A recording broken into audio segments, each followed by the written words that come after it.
Imagine this. You're the son of one of the richest men on earth. Your family owns banks, oil empires, politicians, even museums filled with art worth millions. You could have anything, but none of it matters, because deep down, you feel empty. So you leave it all behind. The suits, the skyscrapers, the limousines, and head to one of the wildest places left on Earth.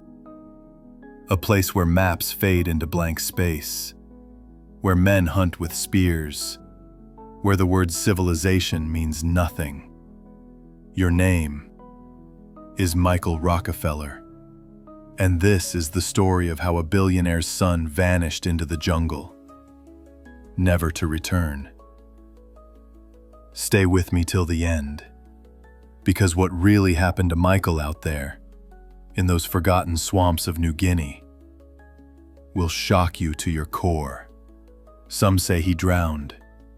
Others say he was eaten alive. Michael Clark Rockefeller was born in 1938 into the empire of power and privilege. His father, Nelson Rockefeller, owned banks, oil companies, and would later become Vice President of the United States.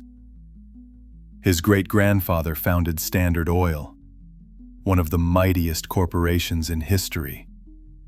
From birth, Michael was destined to inherit not just wealth, but legacy. Yet from his earliest years, he showed little interest in the machinery of business. While his brothers learned about markets and mergers, Michael spent hours in his father's private collection. A vast gallery filled with masks, totems, and stone idols from forgotten civilizations. Aztec statues stared down from marble pedestals. Spears from Africa lined the hallways. On the walls hung wooden carvings from the remote islands of the Pacific. To most, they were exotic decorations. To Michael, they whispered stories. Stories of people who lived closer to the earth, to spirits, to something raw and real. Like every Rockefeller child, Michael attended Harvard University. He graduated with honors in history and economics, but his mind wandered far beyond the classroom. He longed for adventure, for authenticity, for a world untouched by the greed he was born into. When documentary filmmaker Robert Gardner invited him to join a research expedition to New Guinea as a sound engineer, Michael didn't hesitate. It was 1960, and the island was still half a mystery. Its swamps, jungles, and tribes barely mapped. Its people living as they had for thousands of years.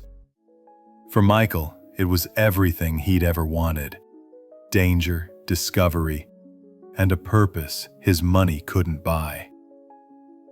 During that expedition, while filming dead birds, he first encountered the Asmat people, a tribe famed for their extraordinary wood carvings, and feared for something much darker. In the early 1960s, the Asmat inhabited the mangrove swamps of southwestern New Guinea. They were warriors, artists, and hunters, masters of carving human forms from wood and of carving life from death. For centuries, outsiders avoided them. Their territory was nearly inaccessible, a labyrinth of flooded forests where crocodiles drifted beneath the surface, and clouds of mosquitoes filled the air like smoke. And even if you could reach them, you might not return. The Asmat were known headhunters. They believed the world was sustained by a balance between life and death, and that balance required blood. When an enemy killed a member of the tribe, the spirit of the dead would torment the living until avenged. To restore harmony, the Asmat would hunt, kill, and sometimes consume the flesh of their rivals. But to Michael, the Asmat were not monsters. He saw artists, their shields, drums, and ancestor poles carved with exquisite detail. Their art pulsed with rhythm and belief. It was, in his eyes, the purest form of expression, untainted by modern civilization. He wrote in his journal, "The Asmat are a mystery, a puzzle that must be solved." And perhaps, a mirror he couldn't look away from. When Michael returned to New York, his father expected him to settle. Maybe run the Museum of Primitive Art, which Nelson Rockefeller had just opened to house his collection. Michael accepted the position, but the city suffocated him. He missed the jungle, the simplicity, the danger. He began planning a return expedition, not as an assistant this time, but as a leader. His goal? To reach the most remote Asmat villages, to collect their sacred carvings, and to document a culture on the edge of extinction. To his father, it was a noble intellectual pursuit. To Michael, it was an escape.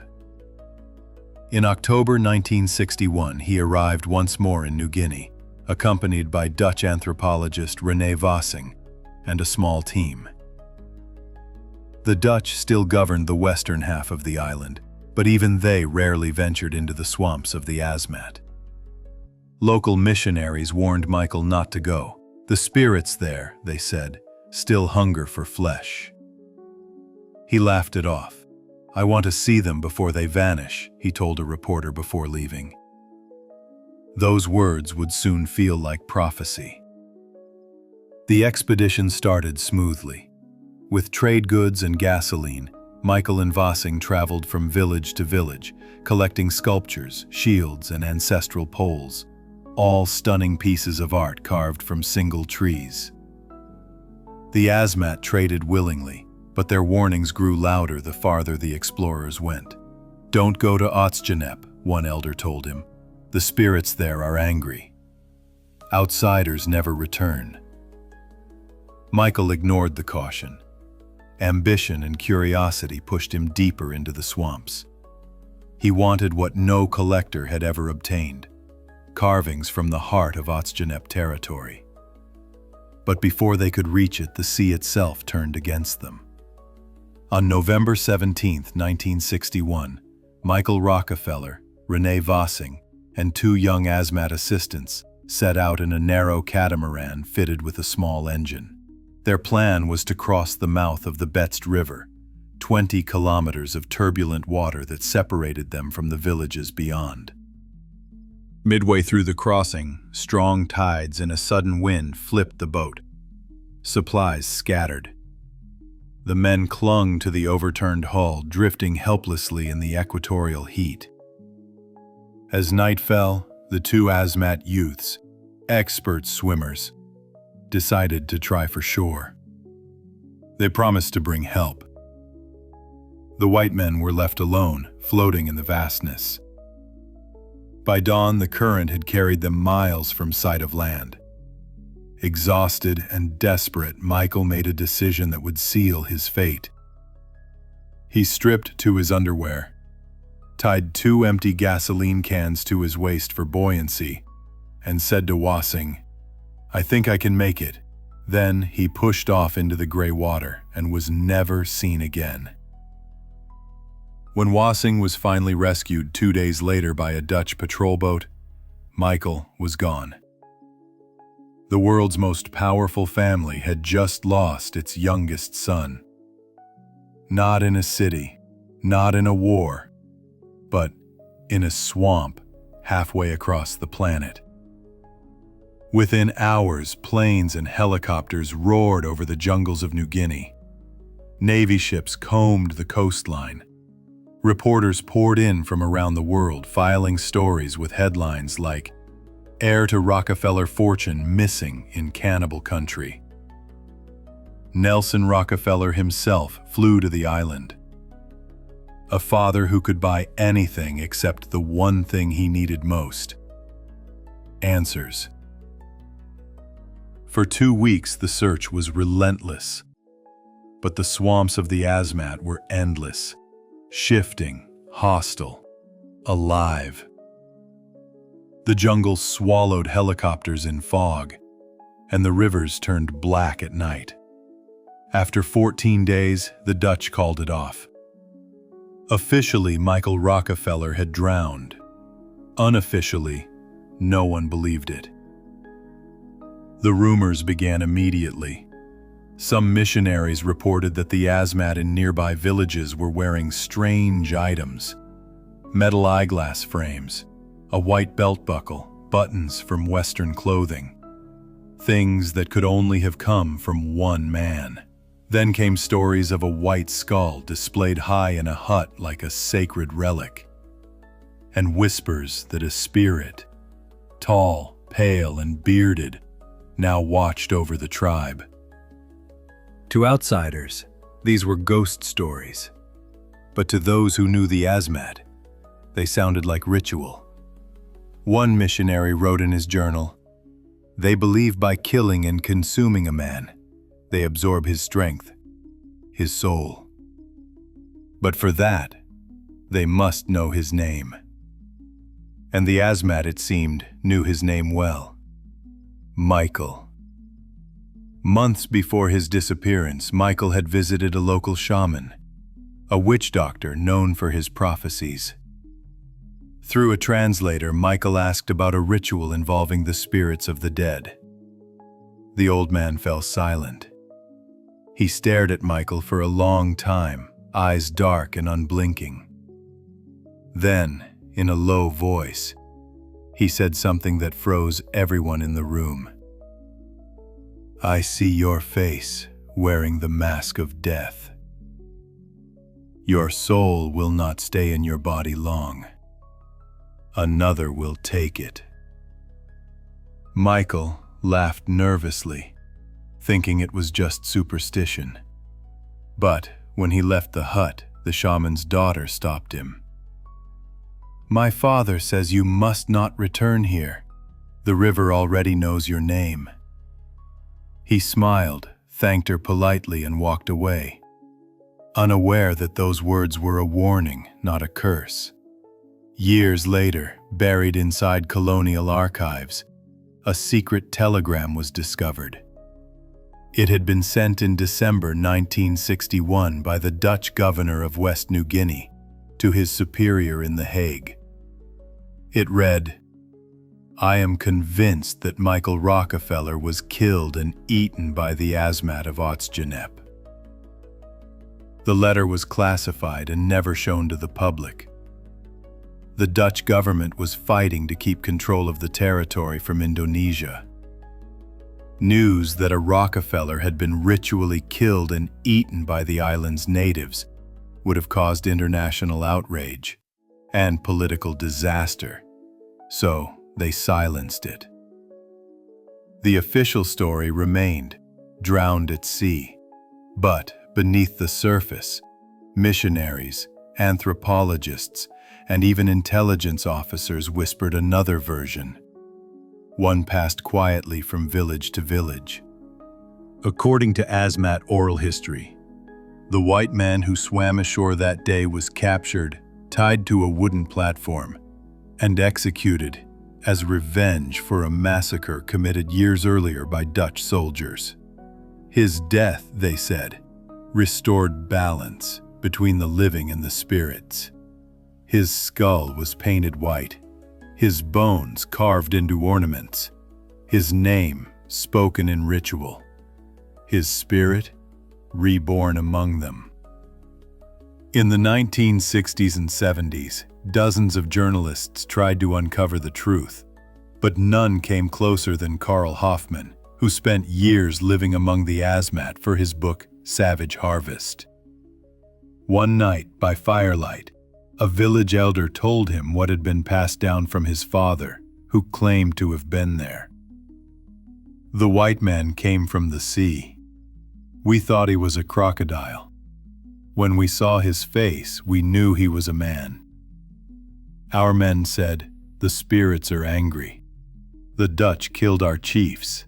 Now we must kill one of theirs." According to the elder, they surrounded Michael in the shallows. One spear struck his ribs. Another man hit him with a stone axe. Then, silence. They carried his body to the center of the village, lit a fire, and performed a ceremony. A ritual of balance, not of cruelty. To them, his death was justice, not murder. When Hoffman pressed further, the elder only said, "He was brave.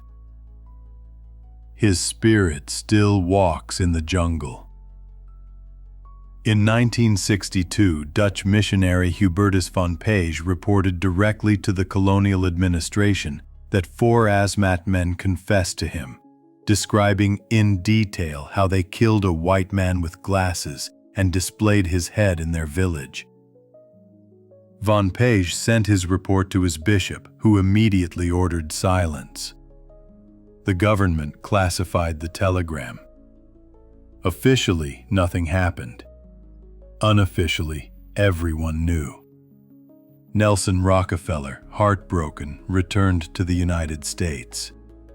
He never spoke publicly about what he learned, but according to several sources, private investigators hired by the Rockefeller family recovered bones from the area. Bones confirmed to belong to a Caucasian male of Michael's age. They were quietly reburied in secret. Of course, other explanations exist. Some say Michael was killed by crocodiles. Others claim he faked his death, abandoning civilization to live among the tribes he admired. But for those who've walked the Asmat rivers, the air itself seems to whisper a different truth. A truth that feels too ancient, too raw, too human to ignore. They believe Michael Rockefeller found what he was searching for: complete immersion, total surrender to a world beyond the reach of his own. And in that surrender, he was consumed by it, literally. Today, in the jungles of Papua, the descendants of those same Asmat still carve wooden figures with haunting faces. Faces half spirit, half man. Some even claim they carve one with glasses, a tribute to the foreigner who came from the sea. In New York, a polished plaque in the Museum of Primitive Art reads, "In memory of Michael C. Rockefeller, who sought understanding between worlds." But the question remains, did he find that understanding? Or did the jungle simply take him? Somewhere between empire and eternity, between wealth and wilderness, lies the story of a man who tried to bridge two worlds and was swallowed by both. Imagine it one last time.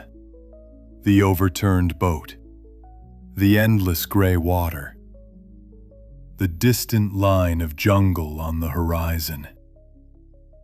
A young man born into unimaginable wealth, kicking slowly toward the unknown. Each stroke taking him farther from everything he knew, closer to something primal, something eternal. Whether he drowned or was taken by the Asmat, Michael Rockefeller did what few of us ever dare. He left behind the world that defined him and became a legend in another. This is one survivor, and this was the vanishing of Michael Rockefeller.